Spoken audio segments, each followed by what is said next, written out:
sensitive to these sounds. Plant down and lotus in a tempted ground. Knowing if I fail to lift the veil, I'm hellbound. Journey through the fate of all the hate I found. Done laying out the layman's for these lames, big clowns. We can still throw down pound for pound if you choose to drag my name through the mud with no bounds. Scars go deep, but the passion can shift. Trying to find a balance between anger and bliss. Searching for my purpose when success is a myth. I thought I knew the gist of the plot, but it came with a twist. Had it all mapped out, but none of the pieces fit. Abandonment issues got me doing the split. Realizing I didn't really need what I wish. Got sick of getting tricked into giving the devil a kiss. Welcome to the side of hell. They got me under a spell. Story to tell as soon as I break out of this shell. Welcome to the side of hell. Hey everyone, welcome to Portal to the Paranormal Thriller podcast. My name's Nando and thank you for joining. Hope everyone's had a great Saturday, wherever you are, if it's just the start of the day. Hope it's having a good one. Tonight we've got a great guest joining us. From the Texas WRAITH Hunters and, my screen's just frozen there, and WRAITH World podcast, Anthony Ceballos. So we're going to get into how he got into the paranormal, things that he's doing now and things that he's got coming up. And as always, guys, if you've got any questions that you would like to ask, stick them in the comments and we'll get that asked as well. But I'm going to bring Anthony on now. Hey, Anthony, how you doing? Hello, everyone. Thank you very much for joining. Oh, yeah, thank you for having me. Really excited to get to know a little bit more about you and, how you got involved with the paranormal. So let's get into it. So, first question, most obvious is, I know you've been in the paranormal for over 40 years now, but how did this initially start for you? What got you into it? Well, it started for me at an early age. I was 5 years old. And I was leaning back on my chair, as little kids do, and I kept rocking the chair back and forth, and I ended up falling back. Well, actually, I have said that I actually felt like something pushed me back. I remember that. I mean, it's crazy. The only thing I remember when I was that young. But I felt something push me back, and I fell back, and I hit the corner of our bed, right back in the back of my neck. And of course, being young and I guess your skull's still soft or whatever. I haven't become hard-headed yet. But I died for 5 minutes. And I don't remember my mom telling me that. I don't remember any of that because I guess I blacked out. Well, I died. But I died for 5 minutes. I was 5, and then after that, because I made a big gouge in my back of my neck. I remember I used to have a scar back there, probably still there, but it got small.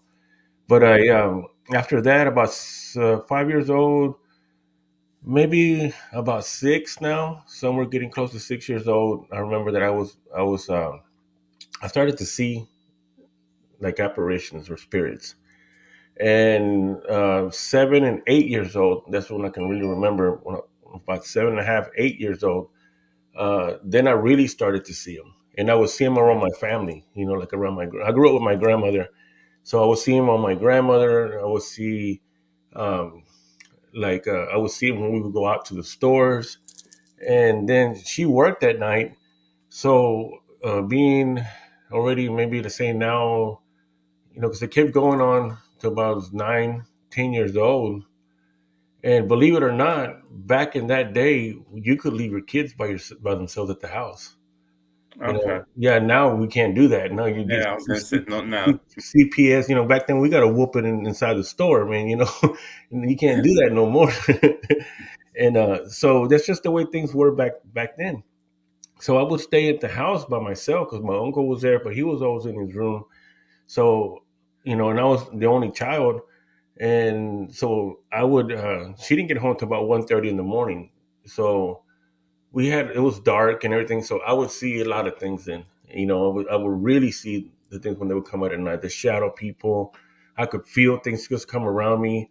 Of course, back then, nobody really talked about it because nobody knew what paranormal was. Even the word did not exist. I mean, maybe back then with the Warrens, of course, they were around, but that's like way East Coast. Yeah. I'm in Dallas. Um, but it wasn't really well known. And if you did talk about it, it was if there was a child that said, "Well, I hear, oh yeah, I would hear voices also," Mm. and they would tell me to do things, that would, some were bad, of course, if you go to the doctor and you tell anybody that, well, they're gonna lock you up. It's not like it is now. Now, because of the paranormal world, everybody knows about paranormal now. Yeah, And so definitely. now it's more open. Now a child could come and say, mommy, I see this. Okay, well, let's actually, now they can actually call somebody, you know, and back then you didn't do that, so you didn't talk about it. So, but at the same time, my grandmother never told me, like, no, that's an imaginary friend, or it's not real, like normally normal parents do. Yeah, yeah. I was just about to say, what were your family like? For a child at the age that you were, 5, 6 years old, that's quite young. And the normal stories is when a child says that they've seen something or they can hear something, it's like their make believe friend that a lot of the parents refer to. Right. So you've sort of so did they see more into what you were seeing and sort of start realizing that you were actually seeing more than just a make believe friend, as they would put it back then? No, because just like I said, it was only my grandmother, and so that she really didn't bother me with it, because I wouldn't even tell her. I mean, uh, I think I told her maybe once or twice if I can remember, but after that, it was just like just me, because she worked so much that I was always by myself. Yeah. Basically, I mean, she pick me up from school, then I come home, then she go to work, and so I'm there the rest of the day by myself. Mm. And so I really never had anybody to tell me to quench that. You see, Yeah. so it gave you the opportunity to develop. And because normally when you tell a child that, well, then they may get scared because they don't want to get in trouble, and they start to shut it down. And then they'll live with it. Maybe here and there they'll pick up something like, people, well, hey, I get this feeling, but they only get it every once in a while because it's still there, but it's just really dormant. And with me, it was more left alone just to develop and grow.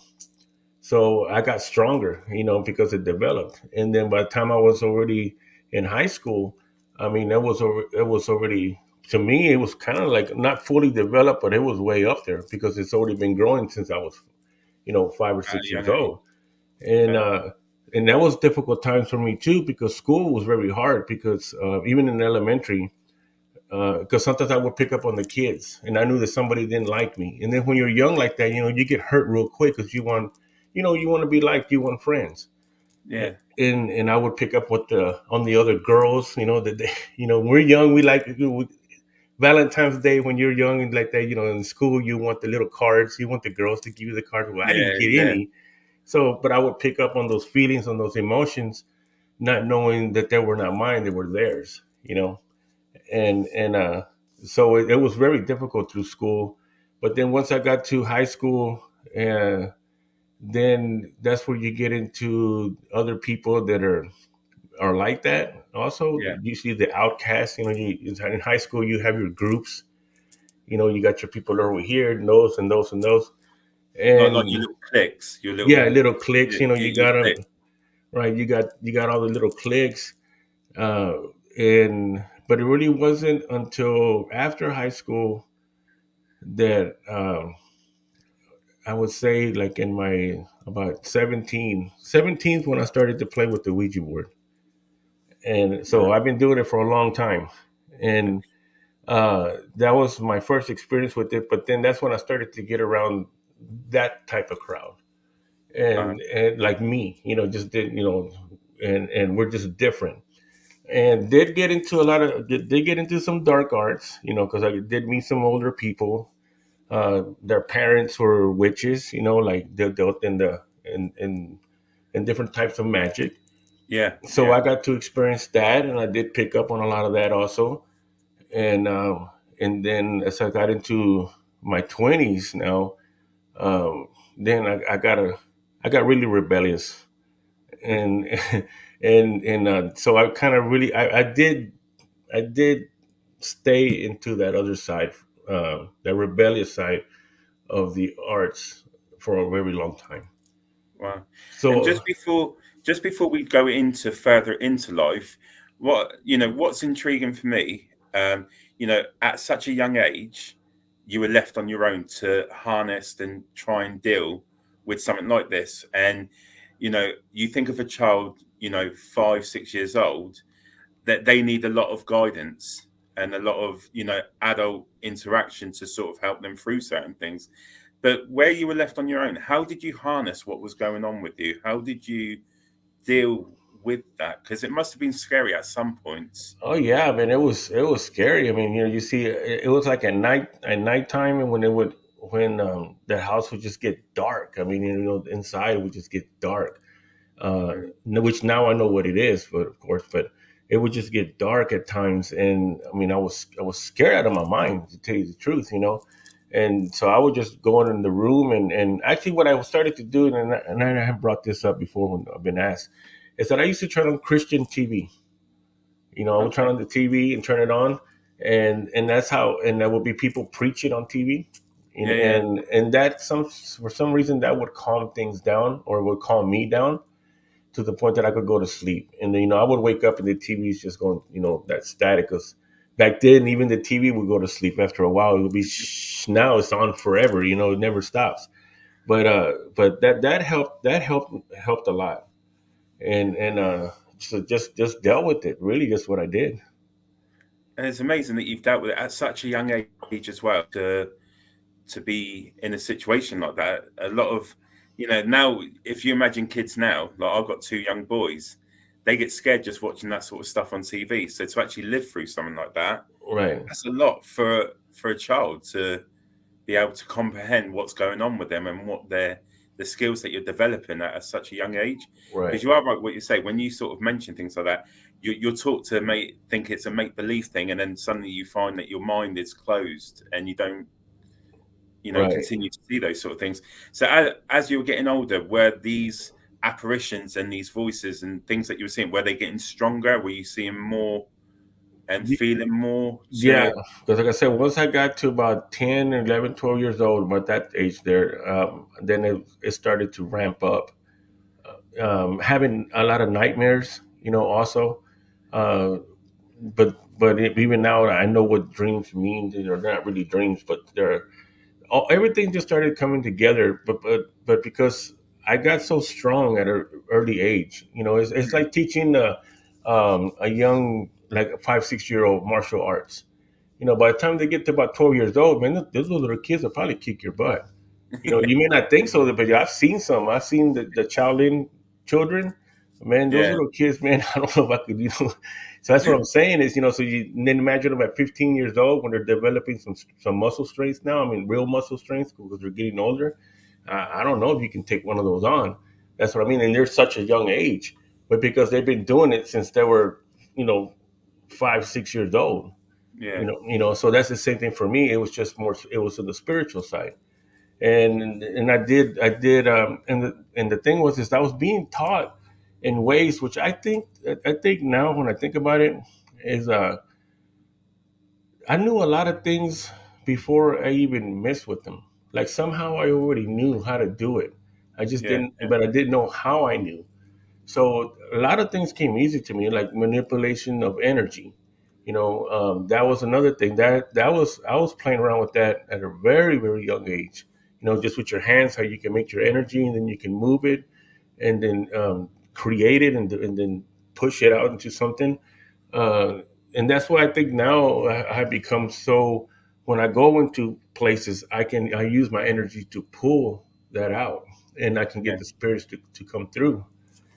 And so it was, yeah, it was a difficult time, but it did it. And there were some times there when I got older, it's like why is it that I have this? Because when I got older, it was still difficult to deal with society. But once it didn't take me until about 30 years old, somewhere around there, before I came to terms with it. Because I did kind of push it away there for a little while, because I had my daughter when I was 33, Yeah, and then I didn't want those spirits to come and mess with my family, and so but that was a mistake that I did, and I shut it down for a number of years. I just kept ignoring it and ignoring it, but you really can't run from it. Do you think once something like that is built in you, is a part of you for the rest of your Yeah, life, yeah, pretty you're much? gonna it's a part of you. I mean, it's like I had one of my members. He called me yesterday. He says I saw a tarantula outside, and I said okay. He goes, and I heard a cat, and it sounded like a little girl. What is that? And I said, well, I don't know. It could have been a cat, or it could have been something else. But Yeah, no, his name is Mark, and I told him, I says, Mark, you've been running from this for a very long time. This is not your first experience, and every time something happens, you run from it. yeah. And it's going to keep following you until you deal with it. Either you deal with whatever it is, but at the same time, until you start to use your abilities to find out what it is, and then either you have to get rid of it. I said, it may be someone looking for help. That's the thing, is you don't know, because you keep running from it, and instead of manning up and facing it and develop that your gift to the next level and start to strengthen it, you're going to constantly be scared of it. And that's usually what people do. And you know, going back a little bit, you touched on it a little bit. Sociably, would you say it affected you sociably to integrate with people as you're growing up? It did. Because, like I said, we're in a world now where sociability is so important to everyone, but you got certain people that you got these things that you got to be this way, you got to be that way. Yeah. How did you integrate as you're getting older? You're developing yourself in many ways. How did you find your way in to sort of let people know? Did you tell people what you were able to do, or did you have to hold that within yourself like it was a secret? Yeah. Well, it wasn't too hard. It was a little hard, but not because we didn't have social media, for one. Mm, So, and then back then, the thinking was different. It wasn't that we needed to be accepted. Of course, everybody wants to be accepted, but not as much as now, especially mm, through social media. I mean, this just thing is nuts. Our generations now, it's all about social media and being liked and everything else. See, definitely. we didn't have cell phones. We didn't have all this. We would go outside and play with rocks and dirts and get on our bicycles, the simpler things. Now you can give a child, because I see them now, because my niece is like that. I mean, she's only like 4 years old or something like that, and she knows how to use this thing. I mean, and they get on there, and so that's what I'm saying is, and they're bored. It's kind of like, how can you be bored, man? Go outside and play with rocks. You know what I mean? I tell that to Yeah. my grandson. How can you be bored? Go outside. You know what I mean? And but that's so there's a big difference. So, and then growing up alone like that, it really didn't bother me too much after a while, because I had other people to talk to. Yeah, yeah. If And you know what I mean. yeah, I get what you're saying. And with regards to when you say about your family, have you noticed that has this been someone that's been passed on to your kids or your grandkids? Have they had similar experience that they've come to you and you can, that they've experienced the same as what you have? Right, my brother and my sister really really don't, they don't mess with it. Okay. And then I don't really even talk to them. They're kind of like way over there. And my but like I said, once I got a little old, when I got older, when I was able just to leave, like really leave, and the house, but I would go with people that were like myself. And then, Yeah. just like I said, and then their parents were like that, and they did what they did. And as far as my children, they all have abilities. Okay. That's cool. That's Especially cool. my daughter, man. She'll knock me for some loops sometimes, man. She'll challenge my mind. Yeah. Yeah, I think I'm the smarter one and been through all this stuff, and sometimes she'll throw a curveball at me and says, "Dad, that ain't right. Once you look at it this way, it's this and this." It's like, wow, you know what? I never thought about it like that. Yeah, she's really out there. And just before I move on to my next question, we got a question here from Damien. Do you have Brujo blood in you? I'm not sure what that is, but do you know what that is? Oh, Bruja, that's witch blood. Okay, Bruja, so do you have that in you? yeah, Bruja is witch for Spanish.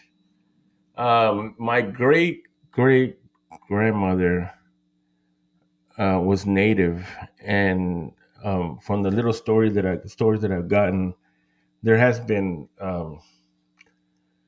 depending on what you look at as a witch, because that's another thing. One of my pet peeves with me, just like the Ouija board is, because people got this persona of what a witch is, you Yeah. know, and so witch. As soon as you say the word witch, you already have the preconception image in your mind of what a witch is. So but yes, the answer would be yes. Cool. Um, so you know, you said that you closed this off for a while. You went through a stage where you sort of closed off to it all. What made you revisit it? And you know, what was the reason that you went back into doing this? It's because it's something that just that you feel. I was miserable. And because I already had learned so much. I mean, I was going out to the cemeteries at very young age with the Ouija board, by myself, and I had seen so many things. I know it was real. I know the magic was real. It wasn't your regular kind of hocus pocus kind of thing. This is something different.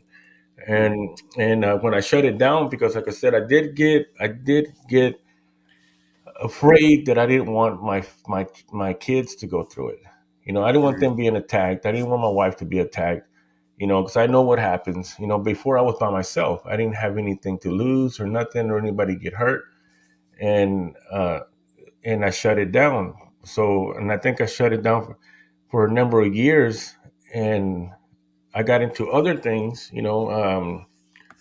Other hobbies, as those are hobbies now. Or to me, but I was mm, still never satisfied. There was still something missing because I would get around people. I did professional drag racing for a long time, and it was cool. Yeah, but it was still not what I wanted to do. Even though I thought I was going to do that for the rest of my life because I loved it so much, and I still mm. have my race cars. But there was just still that one thing that was missing, and it didn't happen until we started to my son got older. One of my sons, only one son, only one of my sons, my co-founder of Texas Race Hunters, he's the only one that started going this way because he had his own abilities too, and then he finally started coming out with them. And then we got together one day, and then we said, well, hey, let's go do this over here if you want to go do that. And he goes, yeah. So we did, and so I got that back. And then this time, from I guess, I don't know, from letting it sit so long, and from our very first investigation, I was hooked again. And this time, knowing that my daughter already was, she's 23, so she's fixing to be 23. So really, all my kids are already moved out. So now that they're older and I don't have anybody here at the house, and then there's nothing I can do on the decisions they're gonna make anyways. Mm. So I mean, I can tell them, but I can't make them. They're gone. You know what I mean? They're on their own. Yeah, So yeah, so I didn't have that fear, and then also knowing that my daughter, she's very strong and she knows how to protect herself because she got into a lot of things that she didn't tell me about till I found out later. That's like, where did you hear that? Where did you learn that? Oh, with yeah. this, with this, and that. I said, okay, well, all right. So now that actually opened that door up again because that was the thing that was keeping me from moving on. And then, of course, this time around, I had gotten really even stronger. And once we got in there, it's just kind of like it was just nonstop now. Right. And this is something that I usually ask towards the end of the show, but I'm going to ask it now because it really relates to what you've experienced.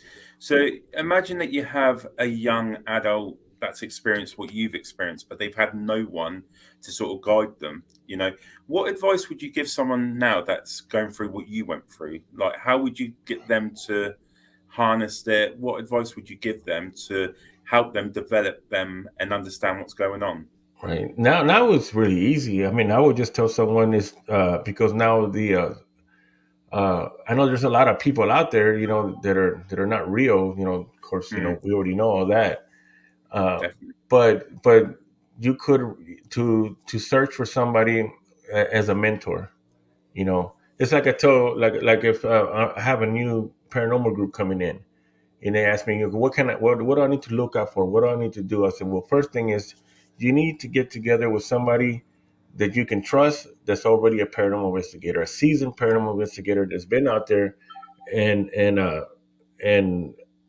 and take the advice that they give you. I'm just trying to turn all this down.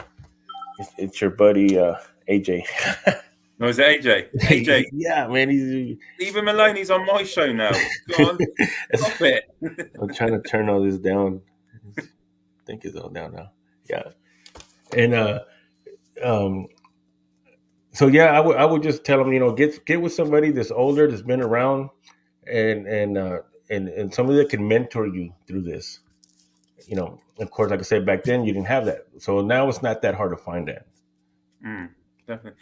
And what would you say is important? So, you know, you're trying to, communicate with spirits and another world basically.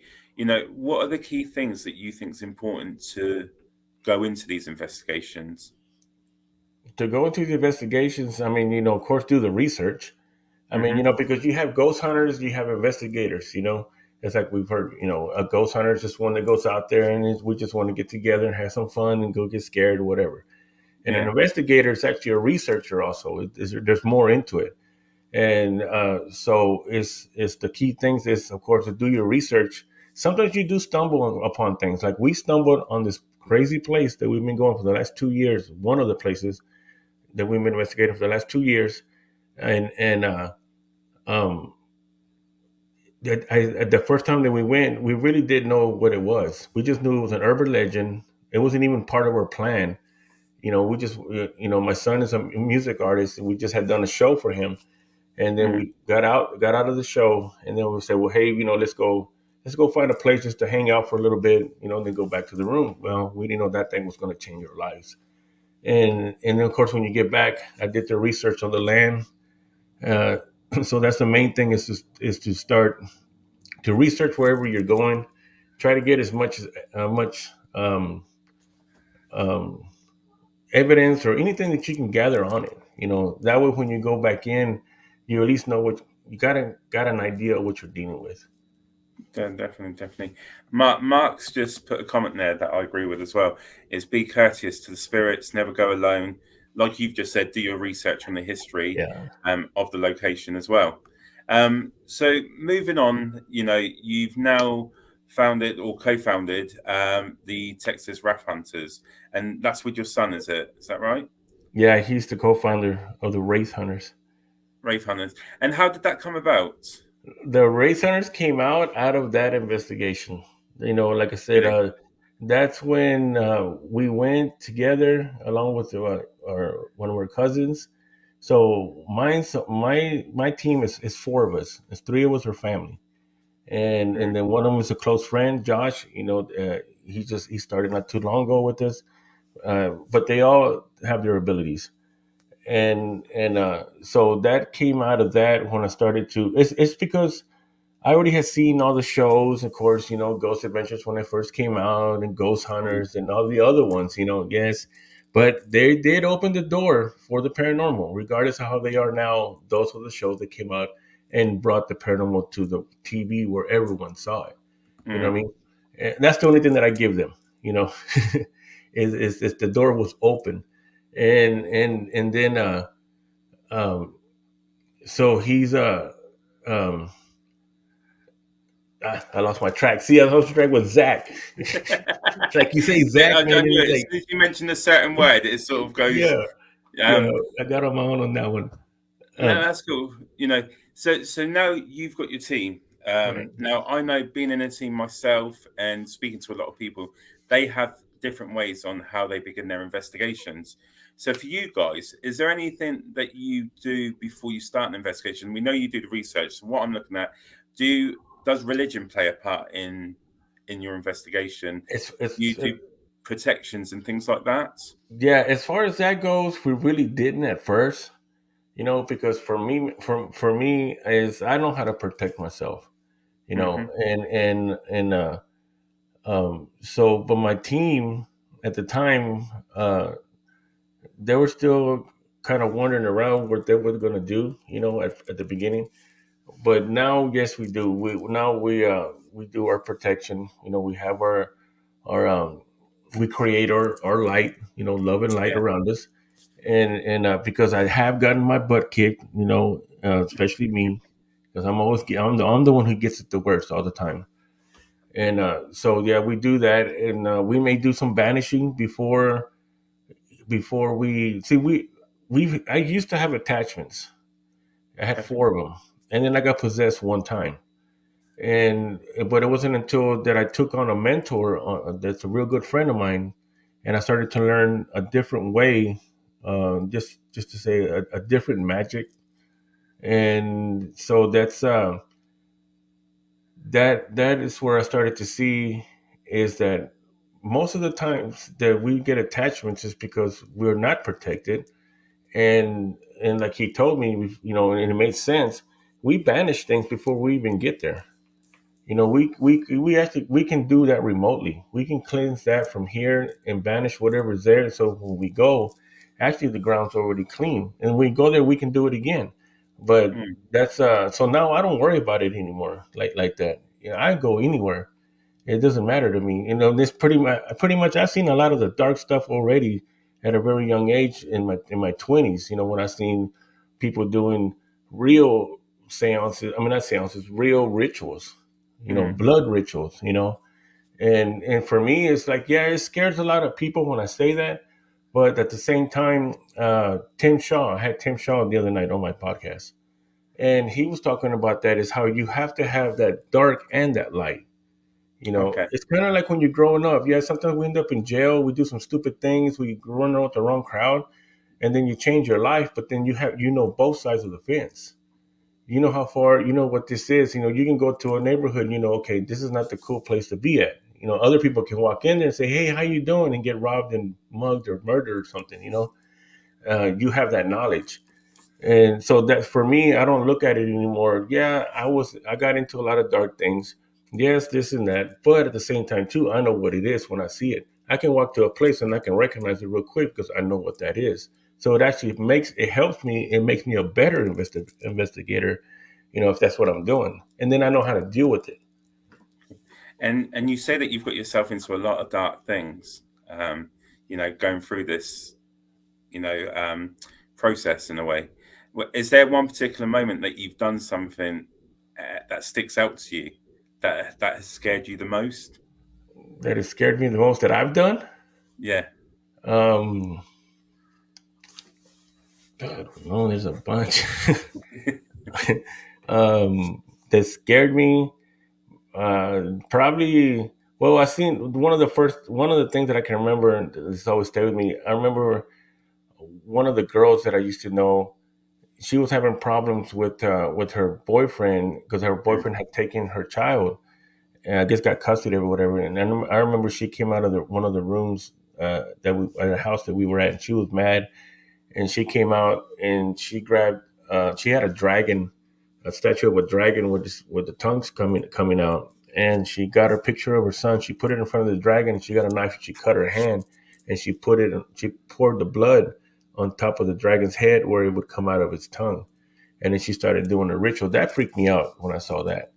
But that was really early, you know. But after that, I mean, there was some other stuff too. I mean, there's a lot of things.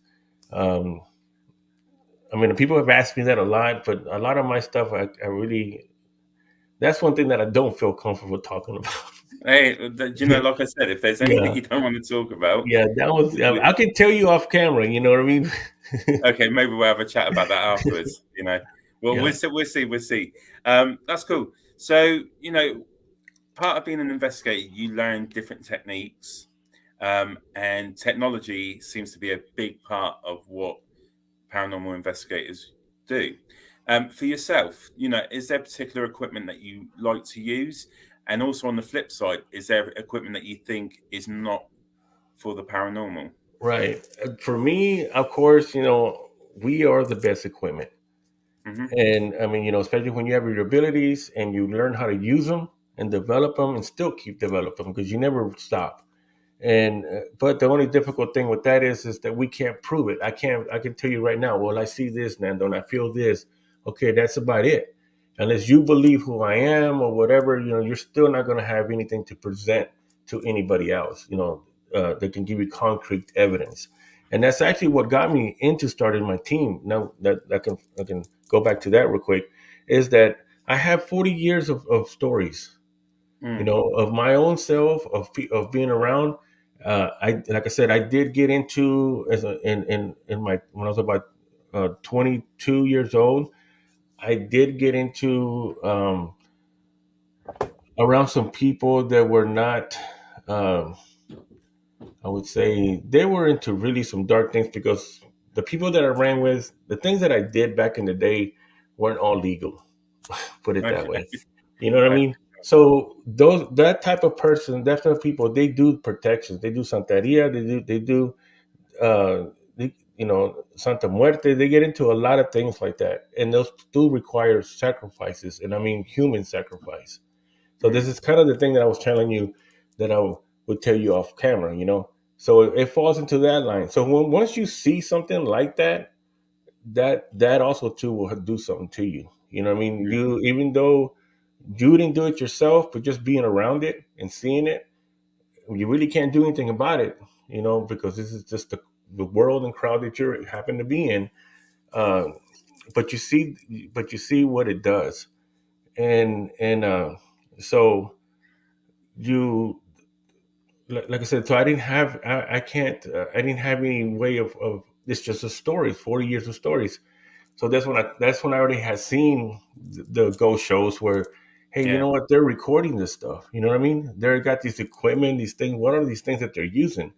And then once I started getting on Facebook, and then I found out there is this world called the paranormal world, Yeah. and it's not just on TV. And then there are other people that are out there doing this stuff. I said, well, hey, you know what? Maybe this is what I need to do now. Is I need to go ahead. I need to start me a team, and they can go with me, and Yeah. we can start buying some cameras and start to record these things and get these evidence that they're getting. If they can get them, we can get them too, because I know I can pull them out. And so that's actually how the team started, and then went on from there. And since being doing the investigations with your team, is there that one bit of evidence that you've caught that is the best bit that you've ever caught? Yeah, we have. I have a picture. Well, I have many pictures, but there's one picture that I'm really proud of. I actually caught it on my phone, and it was at a mission in San Antonio. It was me and my son. We were there by ourselves at night, and you know, because we do go, me and him will go by ourselves, and sometimes we'll split up. And I know that that's the rule. Like I said, I would say that I know that breaks the paranormal rule book 101. But Yeah. hey, if you can't do that, then don't do it. But don't knock me because I can do it. You know what I mean? Yeah. Yeah. That's part of all this whole stupid drama that's been going on these last, I don't know, couple of months. I guess it's been getting pretty nasty out there. You Mm. know, yeah. If you know what I use whatever I can use in my paranormal toolbox, as I call, whether it be the Ouija board, the spirit board, or it could be anything. I'm going to use it, and but I don't knock anybody else that doesn't use it. There's people that use different equipment. Well, like you were saying, so my favorite equipment, I would say, is right now has been the of course it's the one. It's no batteries required, doesn't die on you, so I don't have to worry about it. Well, That's me is the first one. That's the second one, and then actually I just got it right here. Where did put it up? Got it right here. Oh no, where is it? Right here. This one, I wanted this toy for so long. The mail cool. meter. Yeah. That one Yeah. with the REM pod on it. I knew that one. I knew I had a connection with this thing, and it's kind of like Brian. Brian loves this one, so Yeah. Brian's a big advocate on that one. He right. loves it. So he's got his favorite one, and this one right here works for me like a charm. I mean, that this thing is super cool. The ones that I don't, I mean, really for me, it's just been um, because I know everything can. It's like I say, this one I've tried to use this one, and I can't get it. I mean, for some reason, I mean, I'm starting to, but that one I can't. And the spirit box that I'll have it because somebody else can use it. But the one Yeah. that of course, we get into the apps now. I was just about to ask about the whether apps. they're true or not, this and that. I've had some apps on here, and you know, they're kind of they're just no hits. We kind of, but we did use one on this last investigation. Um, I mean, they're not gonna give me anything for free, but it's the necrophonics. Yeah, I've got the That necrophonics. one right there, man, rocked. I mean, I'm talking about it was straight communication, instant responses to our and we even got sentences. And that's Mm, I was just going through the footage because I'm gonna use some of that um, for the intro, and so that one right there became my favorite right now. One of my other favorites. Because I mean we used it last night. I mean we were, on the show, and it was popping off.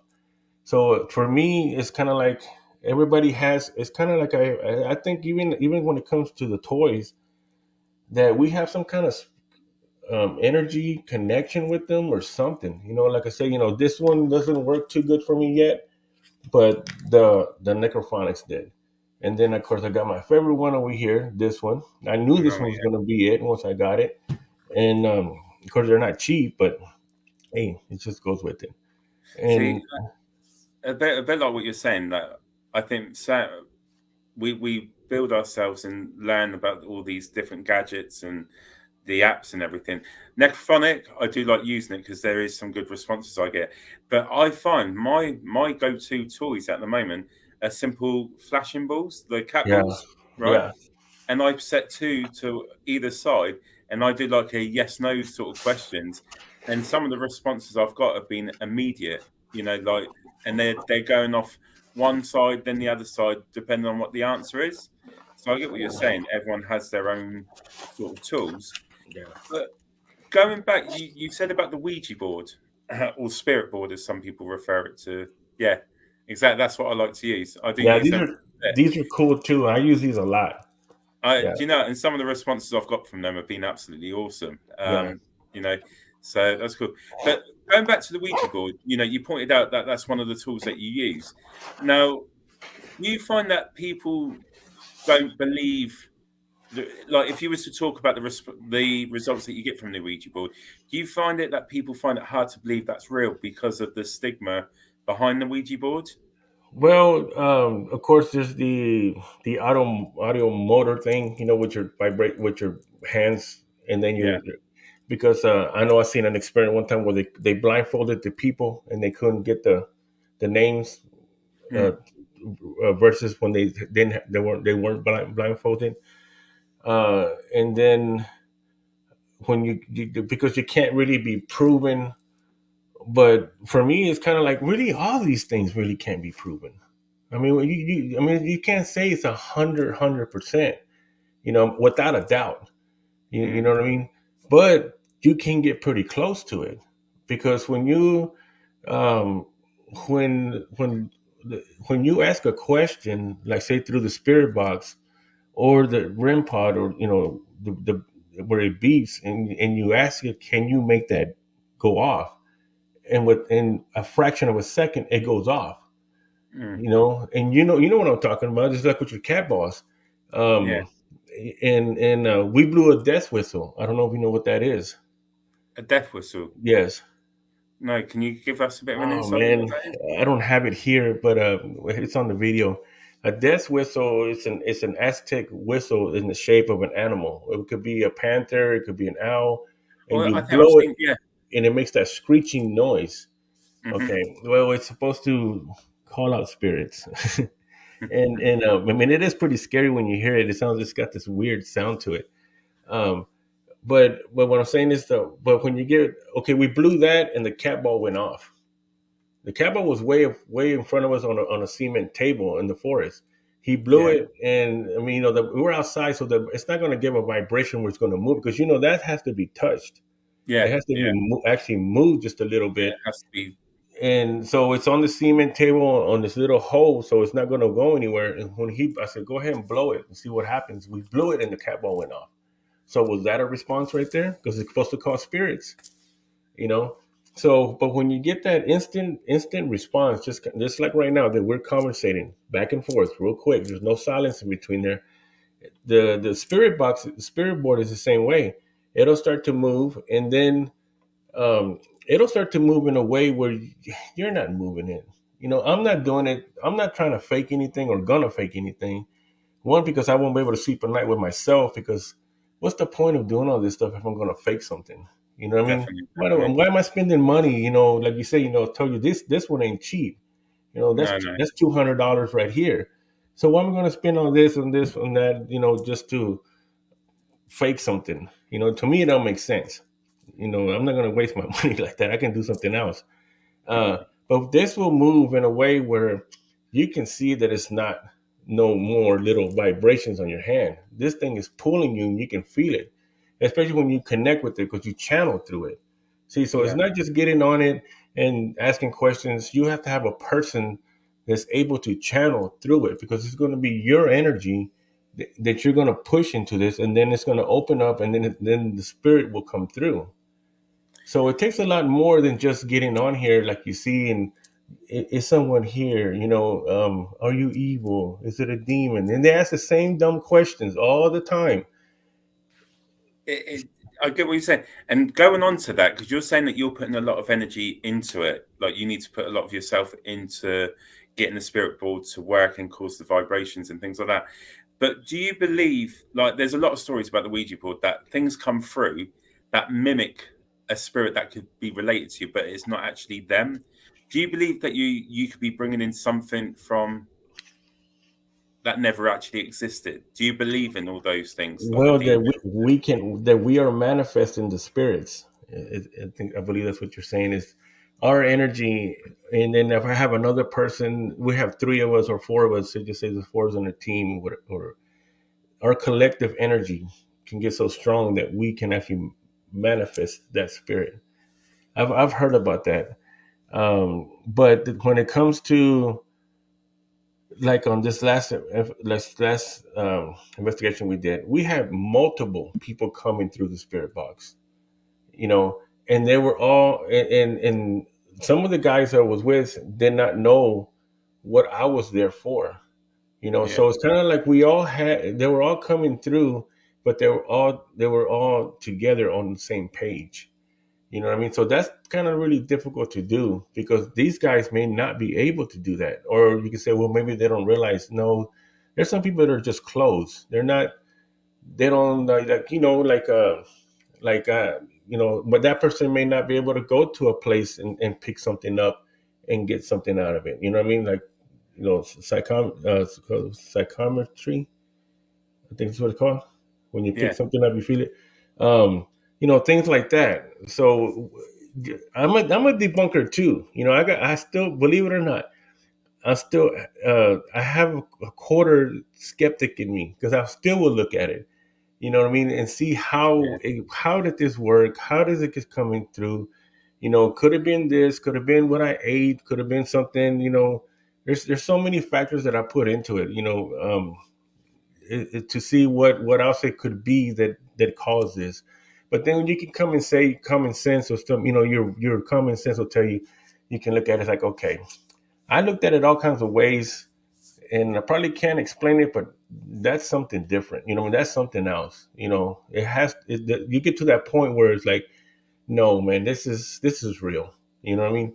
So that's what Mm, I mean when it comes to the spirit board. It just depends who uses it because it's been misused so much, and there's you know, misused so much, and then all the hype that's come out of it.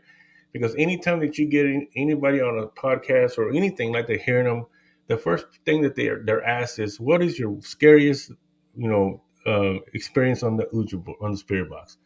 See, mm, nobody talks about what's the best experience that you ever got. Have you ever had any positive things? But they won't ask us that about this because you know this does the same thing. yeah. Oh, because I can hear it. Okay, well, if you get to know that one you can hear too. And so you're gonna tell me that because I got a spirit through the SB7 that it's a cool spirit because it's not the spirit box, I think you're going to find yourself in a lot of trouble here in a little while.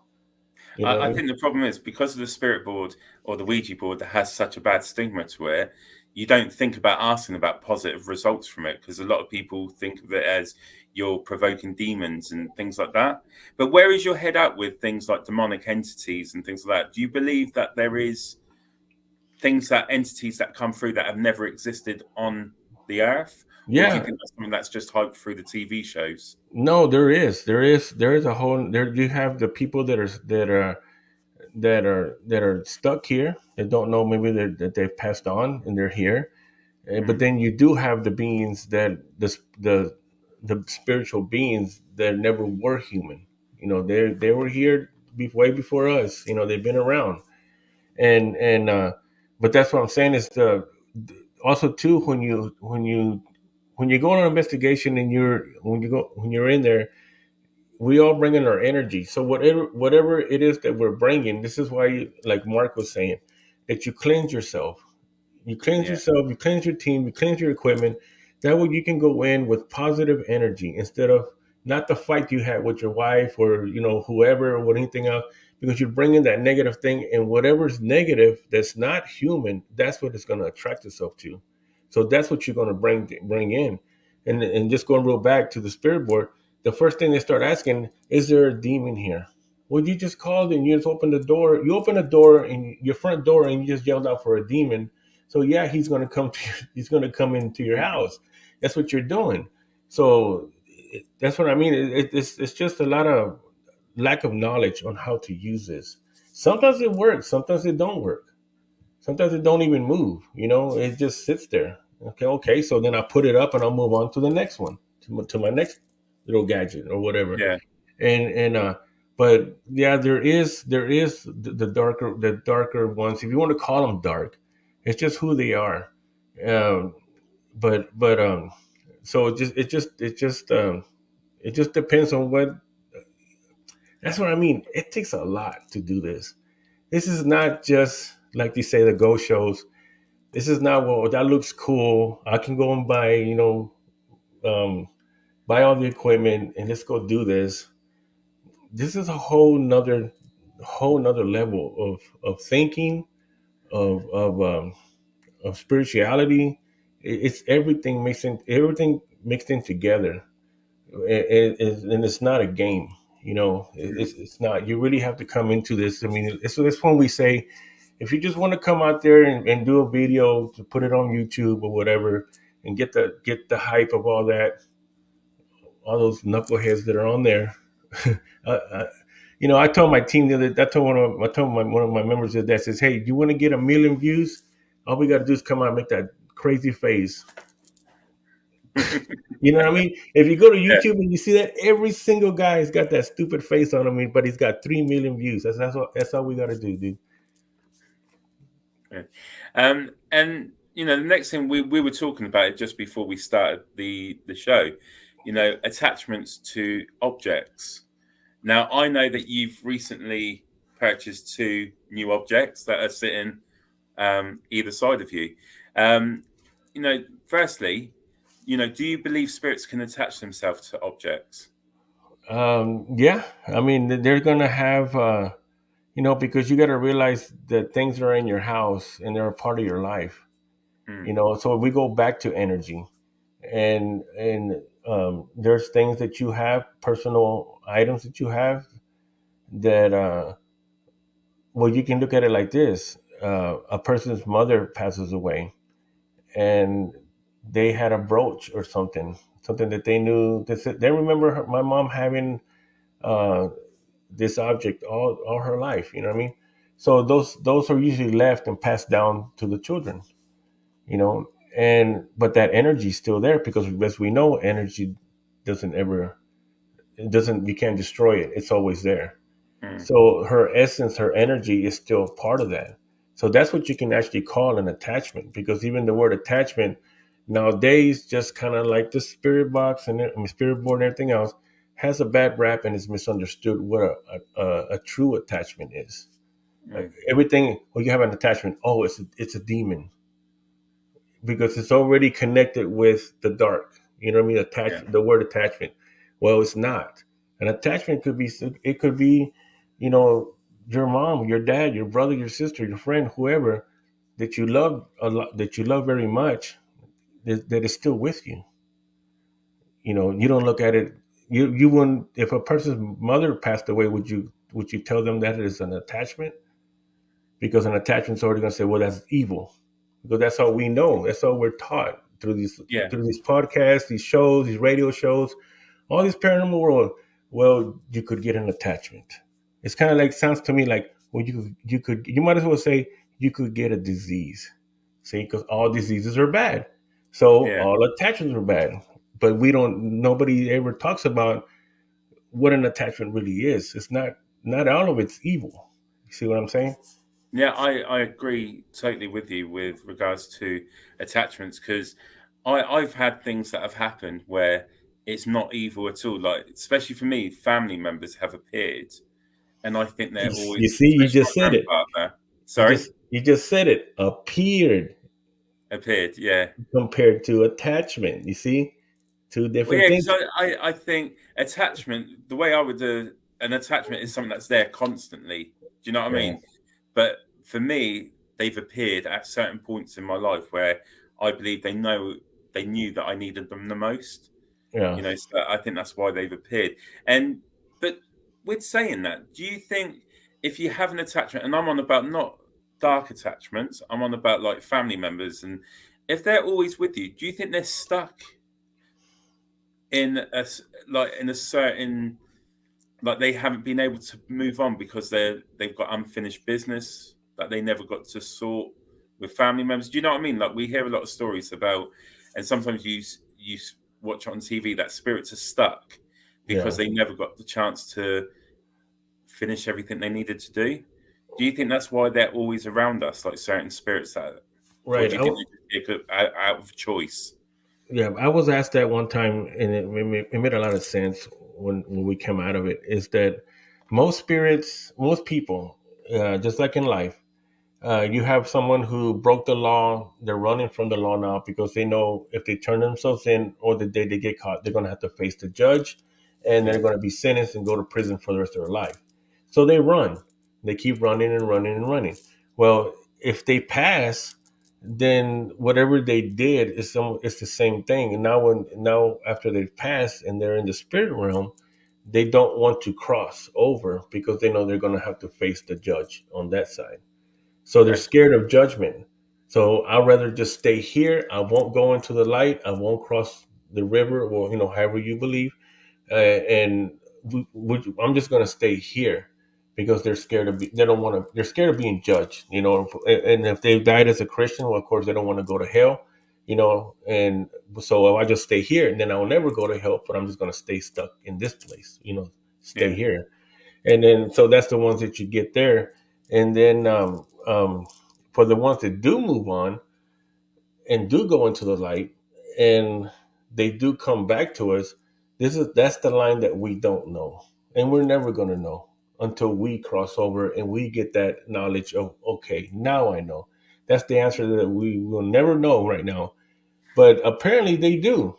Because if you can ask a person and they say, I know that my mother was standing here with me, or I know my mother was there in this car accident. You know what I mean? And then she told me everything was going to be okay. She pulled me out. Whatever happened, maybe at that moment they can. So that takes it to that next level where maybe they can, but I can't. We can't really answer that, but we can because they did.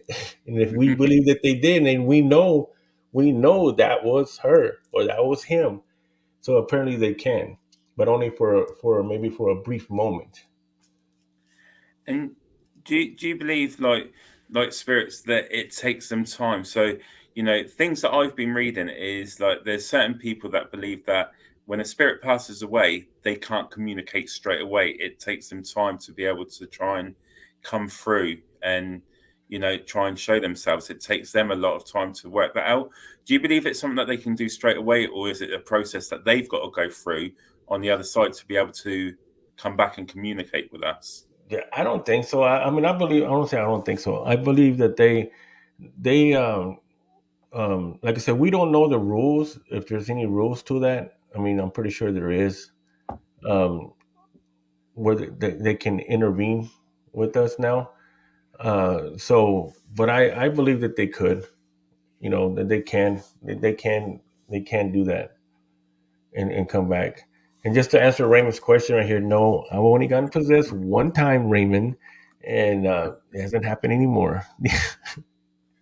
That was a while back, and that's because I went to a place they were doing uh, they were sacrificing people to protect uh, their they were running a child and woman prostitution ring, and I went up against them, and I found where they were doing their sacrifices at, and I destroyed their altars, and I dealt with a Haitian god that they were that they were praying to. So yeah, that's the kind of dark stuff that I run into sometimes. Oh, we'll definitely we'll talk about that afterwards because I And know. they ended up possessing me after a while, but then I went back and I took care of it. So we're good. Really. And with regards to locations, so you must have done a number of locations over the years. Do you have a particular favorite location? And if so, Yeah. why that It's location? yeah, that everybody knows right now because I've started to open up about it. It's San Antonio, Texas. It is the haunted forest behind an urban legend bridge. And that's the one we've been doing for the last not just that one, but we have been going there for the last 2 years. And this last time was our seventh and eighth time that we went because we did it twice. And can and can you give us a bit of a background of the haunted forest, what the Let me urban yeah, story is? let me get this door real quick, and my front door. I'm just gonna Yeah, take yeah. it up for just about 5 seconds. Okay, no, that's cool. Okay. Well, Anthony's done does that. Any other questions that you guys would like to ask Anthony? Pop them into the comments, and we can get that up. Just a note for our end, so our viewers from the UK, with regards to Portal to the Paranormal. We have a number of investigations and events coming up, and we would love you guys to join us. If you got any questions about any of the events, or you want to find out more, head to our webpage, www.portaltotheparanormal.co.uk, or you can always send us a message with any requirements. If you want to do like a team building event as well, and you want to do something different, we can look at doing private events as well. So get in touch. But yeah, just back to you then, Anthony. What was the question that I just asked you? Oh, you thrown me off now. Oh, yeah, locations. You were talking about Yeah. the haunted forest and the bridge. Can you Right. give us a bit of an insight what the story is about that forest? That's forest really what it is. It's not really the forest. For everybody else, it's really just the urban legend about the bridge. It's called the Donkey Lady Bridge, where back in the day that there was a lady that lived in a house next to the river, and she had a donkey, and a young kid would go through there and throw rocks at the donkey, and she got mad at the child, and he ran off. And his dad, he went and told his dad. His dad comes back with his friends at night and burned down the house with the lady in it. And she comes out the window, and of course she's on fire, and her face got long because her skin was melting, and her hands became like hoofs, and she fell in the river, but they never found her. So that's the urban legend of it. And that's why we went. We went because of the urban legend. But once we got to the bridge, I was just drawn. I was just drawn so much about the energy. As soon as we made that long trek on the road to get to it, to get to that bridge, and sorry, I'm out of breath because I was running back and forth on the. No, take it easy. Take your That, time. that's what happens when you don't have kids no more. You got to do everything now. You got to do it all on your own. Yeah. So so I was, like I said, right from the get go, we were drawn past the bridge, and right past, as soon as you cross that bridge, it goes into a forest, and there's trails that'll split up, and they'll go far. They may be 17 miles one way and 30 miles the other way through the forest. And so that's how we stumbled upon those portals that we went to. Like your show is called Portal to the Paranormal. And, okay, and even okay, check this out. I just noticed that circle that you have, that spiral in the middle. Do you know what that means? Yeah. The eye. Well, the spiral eye. With the spiral in the eye, do you know what the spiral means? Not personally, no. You're going to tell me? Well, you have it. That's I just noticed that. That's pretty neat because we crossed over portals in that forest. That's why it changed our lives. We crossed into other dimensions, and when we came out of it, when we first went in, I remember that the forest was going. The river underneath the bridge. When you crossed the bridge, the river was flowing from right to left. When we came out of the forest, it was flowing the opposite way. Oh, wow. But we knew that once we came out, because of the things that when we crossed into that first gateway, because there's three gateways at the beginning of it, and we crossed the third gateway. That's when we knew that once we came back out, that everything had changed. Even the forest changed. It's like somebody went and rearranged it. We were lost, and there's no way to get lost because it's a simple trail. And um, But when we tried to go back the second time, a couple of months later, it changed again. Everything that we knew where it was at wasn't there anymore. It was just rearranged. The fifth time that we went back we went back specifically to go back through the exit that we came out. So if we were to go back the way we came, if we were to go back in the way we came out, then we would come back to the place that we were at, or to the same timeline. And then even my wife had told me that the first time when we came back, because me and my son, we realized that something was different. Everything looked the same, but it wasn't the same. It was something that was off. I mean, kind of like if we're going next to each other like this, you know what I mean? On the same timeline, on the same parallel, but we're on this one, but it looks the same, but it's not. There's just something that's just off, and it affected our lives.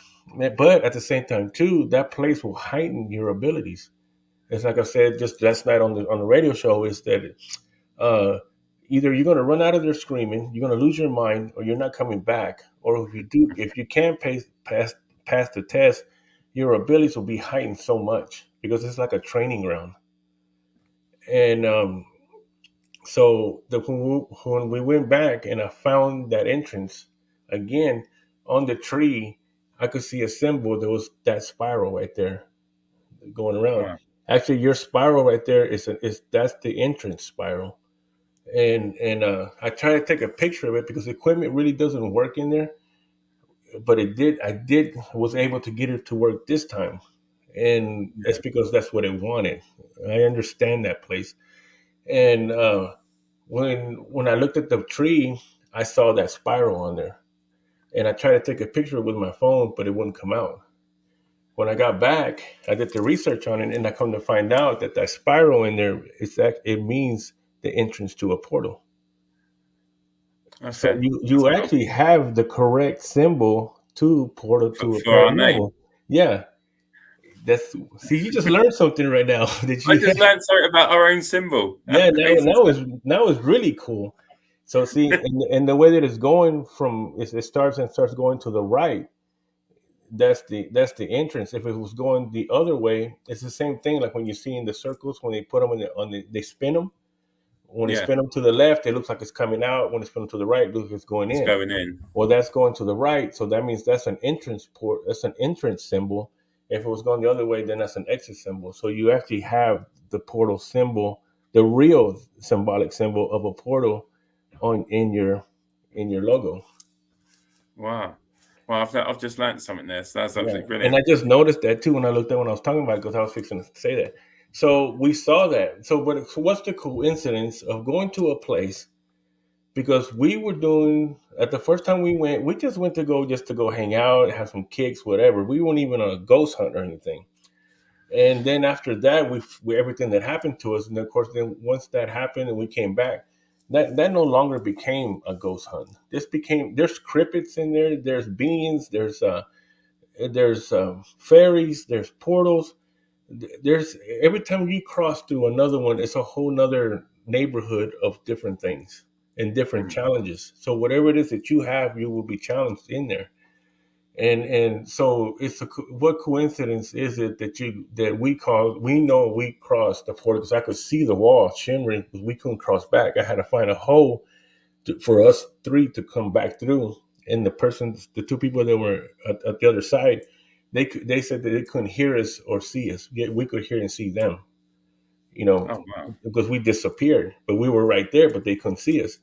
So what coincidence is it that coming back and going four times, on the fifth time I finally found that same spot on satellite, and then we went back and I see that tree where those two trees where it's at when you once you cross those trees into the tree line, and I see that spiral. I didn't know yet what it was until I tried to take a picture, but I remembered and I drew it when I got back home, and I did the research on it, and it's a symbolic symbol to an entrance to a Oh, portal. that's mad. So it's kind of like looking in our own natural life. I mean, you go to a restaurant or whatever, a building, there's a doorway, and then on top it says exit or it says enter. It's the same Hmm. thing. It's just it's in English, and that's symbolically. So what coincidence is that? That's great. That's massive. So you know what I mean. So there's a portal entrance, and it has a symbolic portal entrance name on it. So that's as wild as it. I mean, it's gotten pretty wild, and I've brought back some things from the other side. Actually, the first time I brought back a feather that was given to me this last time that I journeyed in there into the forest by myself, because that's what the spirits wanted. I got my bone, Oh wow. and that. But this is a different. It's my own personal journey, but there is a lot of other things in there. So yeah. So look, now you found out something about your. Actually, you're correct. Our symbol. So now I know something. I've learned something tonight. Now, with regards to you've got your certain locations, but is there anywhere that do you have a bucket list of a particular location or anywhere in the world that you would want to go and investigate? Yeah, I like to go to this other place in Texas. No, I'm joking. I know y'all got this thing with that. Uh, the catacombs is where I want to go. The catacombs in Ireland and Scotland. Oh, that'd be cool. To the castles, you know what I mean? To the castles, that's where I like to go. But the catacombs, I would like to go in and get lost. Oh, that'd be cool to do something like that. That Yeah. would be brilliant. Um, now, Oh, there is one place here in Texas that I really, really would want to go. I mean, not in Texas. I'm sorry, in the United States. Skinwalker Ranch. Skin walk around. I've not heard of it. Can you give us a bit of a background on it? That's in Utah. That is one of the they have a TV show on it, but that goes way back. That goes I forgot what the name of the guy, the millionaire who owned it. He's a big entrepreneur, but it's in Utah in the mountains, and they have scientists there. Actually, they did a big old deal about it years ago, and then now they pulled out a TV show. I can't believe you haven't heard of Skinwalker Ranch. Um, I will Google that afterwards. I will yeah, have a look at Skinwalker it. Ranch in Utah, and there's a lot of UFO sightings, a lot of electronic energies, lights, and I mean, it's just so much stuff. Yeah, I mean, definitely go check it out. That place there. Perfect. So, you know, just to finish off, with regards to what do you guys have coming up that we can look forward to seeing? Well, we got the Concordia Cemetery in El Paso, Texas, where Richard Ramirez would go when he was young. Um, Probably believe that's probably where he picked up his attachments or possessions, whatever got a hold on it, because he would go there and do his rituals. And there's three trees that we got to find in there, which I already found. Uh, I'm good at satellite. I'm good at tracking. I don't know, but I already found where they're at. They're not very hard to find. So we're gonna go there. We said we're gonna be there along with Reggie Randall, and that's actually for the Global Ghost Hunt. So we'll Yeah. be going live on the 11th. That's the next one right now, because we just finished these three that we just four that we did this last weekend, Mm. and so that's what's coming up. After that, I don't have anything else that I'm. on the books yet. Oh, yes, right. We're going back to San Antonio in July. Brilliant. And just also, you've also got your podcast, WRAITH World Podcast. Right. Can you give our audience, when you go live and where they can find all your stuff? Yeah, you can find me on my name down there, Anthony Ceballos, on my profile, or Texas Race Hunters, or Race World Podcast, which just really is now just Race World. But you can find that on Facebook, and then where you can see all the lives and everything, especially under my profile. And then, yeah, that's where I'm at. Brilliant. Well, We I just didn't want to bring up the dolls. Sorry? You didn't bring up Oh, the dolls. They're mad at you now. we did touch on it, and then we got lost in other bits of the conversation because we were talking about the Ouija board. So, you purchased 2 dolls recently. I think it was yesterday. Yesterday. And you believe? Do you want to introduce your 2 dolls and show people your? Okay. Yeah, because I've been calling out on the podcast and everything that please send me all your haunted dolls. I haven't got any yet, and it's been going on for a while.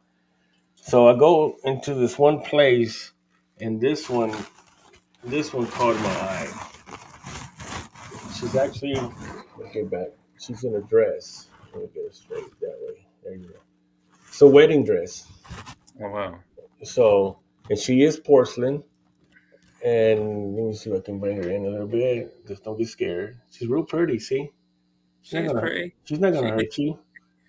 And can you give us a bit of an insight about this doll? I know you're trying to figure out names and everything. Yeah, I don't have any history on them because they didn't. I mean, I actually got them at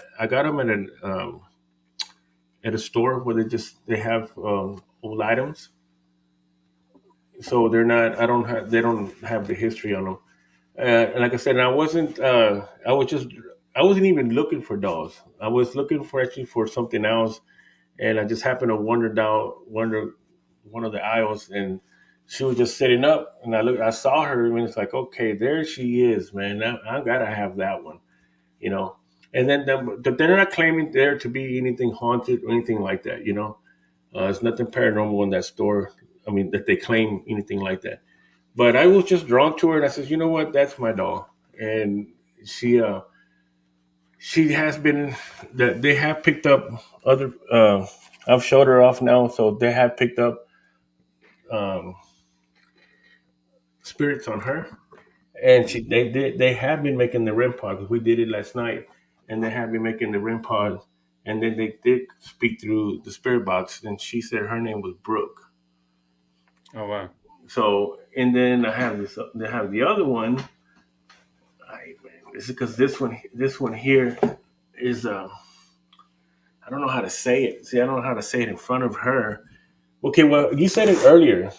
I think what you say, you have your kids where one is a little bit more, you're attached to it a little bit more, attached to them. Okay, well, yeah, we were saying about yeah, this one is really, really got to me. She's really pretty. The eyes are a bit scarier than the other one, if I'm honest. If you look at Yeah, the others, but yeah, she has blue eyes over there. She's moving around. This one, so I can get her just right. There you go. There you go. There you go. She's really pretty. Like you're jumping back. She's a little smaller than the other one. yeah. Not too much, but she yeah. See, like I fixed her hair and everything. And will you be using these as trigger objects when you go out on investigation, or is it just something for you to personally play with? Like Emmy was saying, have in your home. Is it one of those off-camera things where you're brushing its hair when you're not doing anything? Just like, she's more. Let me brush your hair today. They have told me that she's more, because I have a friend who has dolls, and so she can communicate real easy with them. And when she saw them, she said that the little one is playful but real mischievous. You know, she's mischievous, and so I don't know what that exactly means on that side. You know, little troublemaker or what? You know, she said she's gonna be a handful, and so because I mean, like I said, I can see things on objects also when I pick them up, anything, and I guess it just took me to go out. Like I said, I wasn't looking for them. I just went out to a store, and I was actually looking for something else, and then I just happened to stumble on that too, just like I did that forest. And I knew this one did, Yeah. uh, and then uh, and then when I saw her, I just had to have her too, and so I got both of them. And like I said, they're both porcelain, and so they have picked up things. We haven't not known her name yet. The little one, we don't know her name yet, because like I said, that they just got here yesterday. So yesterday was the first night they spent the night here, and nothing crazy happened. I didn't have no bad dreams or anything like that. But they don't get along together though, because I had them next to each other. I actually had them right back here, and I had that feeling that the one in the white dress did not like her. And I just said, maybe I need to keep y'all apart, but then I don't know where to put y'all, because where am I going to put y'all? I'm not going to be going one here and one over there. And then Emmy McKenzie last night when we were doing the spirit box, she actually asked her if she liked the other one, if she liked being next to one. She said no. Oh wow. So so now I said, okay, so I guess I'll put one here. Okay, are you happy? Then I put the other one here. Okay, you're happy. There you go. Yeah, my attention can go to both at the same time. Mm. Do you know? Don't get me wrong. They're lovely dolls and everything, but don't you find it a bit worried, like if something starts happening in your home and they brought something in and you're like, oh, it's Yeah. ruffled the feathers a little bit Well, there. I cleansed them both. You know what I mean? Okay. And actually, before I brought them in, I told whatever was in it, if y'all have anything attached with y'all, you are not allowed into my house. You're banished Mm. from here. Go back where you came from. Now, if you do have any spirits that are good, you know what I mean, that are calm and whatever, like you say, sometimes because we know as dolls, that's what the reason why the doll was created in the first place. Dolls didn't have a face before; they were just like little cotton little dolls, and Mm. they would put the spirits of children or whatever it is that they needed to into the doll and get rid of the doll. And then later on, they started to make the eyes and the face, and it became a children's toy. But in reality, the history of the dolls were to put spirits in it. Okay. And just on that note, you were saying about the cleansing, referring back to a question from Damien. He says, "Do you use white sage to help cleanse the house for bad vibes?" There we go. There we go. I'm telling you, I'm prepared for everything. I try to, man. Yeah, and actually, that's what I use. I put it in my shell. You know what I mean? And I got my shell there, and um, I cleansed them before. Well, I told them, like I said, whatever it was, if anything negative was attached to them, whatever, you're not allowed to come into my house. So don't. I actually banished it. Go back to where you came from. Now, if I do have something that is good. I mean, I would just say a good spirit, maybe whoever it is, that's not evil or nothing like that, dark. Then they're allowed to stay. You know what I mean? And so that's what I did before I brought them in the house. And then once I brought them in the house, then I saged them too. So, and then you just open the door and everything goes out because you cleanse your house anyways. Mm. So whatever else. So I got them both. They got a sage bath in smoke, and then open the door and whatever else was maybe left over from them, they're gone too. So Brilliant. shouldn't be anything on y'all, right? Okay. Well, what we'll need to do is bring you back for a follow-up show and see if anything's happened with these dolls. Give it a bit of time to see if you've still got them or if you got rid of them. Well, you know You know. what? Last night I was actually thinking. I don't know what this crazy thing was. Look, if you go to the room now, because she's in front of my spirit board, the one in the white dress, she's actually standing in Okay. front of my spirit board. I said, so if there's anything that's kind of like messed up or anything like that, I said they're going to the shop. You know what would be great is if you have a little camera set up one night, like you got the two dolls in the room. When you leave, it's just have a camera filming all night and see Huh? if Right? anything's done there. Yeah, I I got to don't know try. if you do that sort of thing in your own home, but it would I just got be I got a tripod here. I can set that up and film it all night and see what happens. and just see if something happens. Even if she just moves to the left a little bit or whatever, Yeah, because she that would be moves. great. The one in the white dress does move. Her eyes, the one in the brown dress, her eyes move. Like you say, something about her eyes. Her eyes do move. But this one does move. Her head moves. And even right now, when I once last night, I got them and I put them. I put one here, one here when I was with Emmy and Howard. I said, you know what? Now that I look at her, she looks smiling, like she's happy now. Earlier, I could see her and she had this growl on her, like I would catch it every now and then, because she didn't want to be next to the other one. And so now that she's got her own little space there and she's got her little space, she's actually looks happy. When I look at her, I can feel like she's joyful now because It's she's like it's not like next. having two kids that are having a bit of a bicker, isn't it? You've got Right. two kids and you're just trying to separate them just to make them both happy. It It's the seems way, like you know what I mean? exactly. So now, just like I said, now I've become that creepy guy, man. The creepy guy with the dolls. Yeah. Oh my Oh, gosh. brilliant. And it happened quick, man. It happened quick, man. It's like I don't know, man. I don't know what happened, man. I wasn't expecting it like that.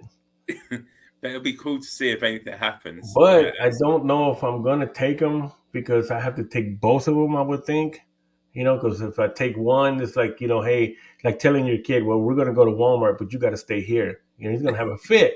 You know what I mean? So it's Yeah. like, the same thing. So I don't know. I don't even know how to travel with them because I can't put them in a plastic bag. So what, I put the seatbelt on them or what? Just put them in the boot and let them roll around. And, so I don't know. I don't know. And then two, I don't know if I really want to take them out like that because then I'm going to subject them to whatever is out there, and that could jump inside of them, and then it'll come back with me because you know what I mean. So I really don't know about that yet. I haven't really gave it that much thought yet. Well, I have, but maybe just see what they do within the home. Maybe do the camera and see if you capture anything. Yeah. It'd be great to see, especially where you're picking up vibes off them, and especially the one with the white dress. I think that'd be cool to see. And then we'd definitely have to do a follow up to see if anything's happened or if you've still even got the dolls. Where the dolls at? Hell no, I got rid of those damn dolls man, like time ago, man. But that's brilliant. I just want to say thank you very much for joining tonight. It's been an absolute pleasure to get to know you more and how you've gone through your journey in the paranormal field. And like I said, I would definitely love to catch up with you in the future. See if you still got your dolls and or are the dolls taking over you? We'll see. I don't know, man. I don't know. I got another one, that clown back there. The clown, that one does have his own. That's actually the race hunter himself. Oh, really? Yeah, I may be the race prince, but he's the race. He's actually the one who owns the race. And it kind of. Like I said, there's a story between. There's a bigger story about the race hunters. Us, the team, and then he's the one who's connected to it. He's actually the one that started it. Yeah. Oh, wow. Yeah. So there's still a lot more to find out about you. Then. That one I'm actually making because my son, like I said, he's a music artist, but he also does music videos and he also produces his own movies. So we're actually going to make a small short. He does short films, and so we're actually going to make a short film of how the race hunters came to be. But he's the one who does it, and it's going to be filmed in the haunted forest in San Antonio. Oh, that'd be brilliant. That would be amazing. Yeah, it's going to be filmed in the haunted forest that got us. That's where we're going to film it at night. Oh, that'd be brilliant. So it's definitely something we're definitely going to have to catch up with you in the future then to see. We're a little different than all the other paranormal teams. You know what I mean? There's a lot of little differences there, but maybe a little weirder. I don't know, but. Is anyone normal in the paranormal field? I'm not being funny. People run away from it. We're running into it to see what we can actually uncover. Okay. So I think normal's out the window, isn't it, when it comes to this? Yeah, and that's my number one rule is that have two rules. One is we don't run, and the second one is we keep filming. And so if something I was telling my team, if something jumps out at me like it has and starts to attack me, keep filming. And if you need 5 more minutes, just leave me alone for 5 more minutes and then come help me. Get As the long as you get it footage. on film, that's what Get matters. the footage, man. Brilliant. Yeah. But again, thank you so much for joining us tonight. I Yes. really appreciate it. Thank you to everyone that's watched as well. You know, it's absolutely great that you guys have got involved and, you know, spending the time with me and Anthony tonight and finding out about Anthony. We'll definitely have him back on. But for now, I'm going to say my goodbyes to everyone. Again, Anthony, thank you for joining us. It's been an absolute pleasure having you on. And we definitely look forward to see what you're going to bring to the Global Ghost Hunt. I believe what day you did, is that the 11th you're doing that investigation? Yeah, that'll be May 11th at the Concordia Cemetery in El Paso, Texas. Brilliant. And guys, if you want to watch Anthony's live investigation, you can head over to the Global Ghost Hunt page on Facebook, and that's where you'll be able to see the live stream of Anthony and his team doing their investigation. And again, if you want to go and see more of Anthony's podcast, you can head over to WRAITH World Podcast. He has some great guests on there, and they have a good time as well. So if you want to laugh and, you know, have a great, you know, time with them, you know, definitely head over to Anthony's show. But again, thank you, and we look forward to catching up with you, and hopefully the Global Ghost Hunt will be a great investigation and see what we uncover, and hopefully see more about the dolls in the future, see some posts and what's going on with you. But for now, again, thank you so much, Anthony. Have a great rest of the day. Everyone, have a great weekend, and we will catch up with you all soon. But for now, adios, everyone. Thank you for watching.